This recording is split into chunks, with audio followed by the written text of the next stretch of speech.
ابن تیمیہ رحمہ اللہ نے حسن بصری رحمہ اللہ قال نقل کیا کہ قرآن مجید کو اللہ نے کیوں نازل کیا تھا؟ نزل القرآن لیعمل بہ، قرآن مجید اس لیے نازل ہوا کہ اس پر عمل کیا جائے، قرآن مجید پر ہم عمل کریں. لیکن لوگوں نے کیا کیا؟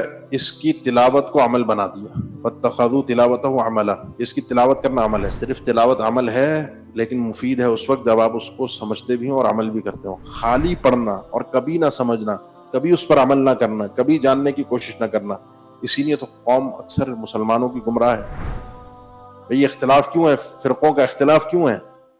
قرآن نہ سمجھنے کی وجہ سے. انسان اللہ کو چھوڑ کر جگہ جگہ اپنا ماتھا کیوں ٹیک رہا ہے؟ قرآن پڑھنے کے باوجود نہ سمجھنے کی وجہ سے. جب قرآن انسان ایک دفعہ سمجھ لیتا ہے تو یہ ساری چیزیں ختم ہو جاتی ہیں. یہ جو جہالت ہے یہ قابل قبول نہیں ہے. آپ یہاں شہر میں ہیں، اسباب ہیں، آج کل تو ساری چیزیں ایک کلک کے ساتھ آپ کو دنیا بھر کی ہر معلومات مل سکتی ہیں. اب آپ یہ کہیں مجھے پتہ نہیں ہے، یہ اب قابل قبول نہیں ہے. یہ کوئی وہ آدمی کا جو جنگلوں میں رہتا ہے، کبھی اس نے زندگی دیکھی نہیں، انسانیت دیکھی نہیں، وہ کہے کہ ہمیں نہیں پتہ، تو اس کا معاملہ اللہ کے سپرد ہے.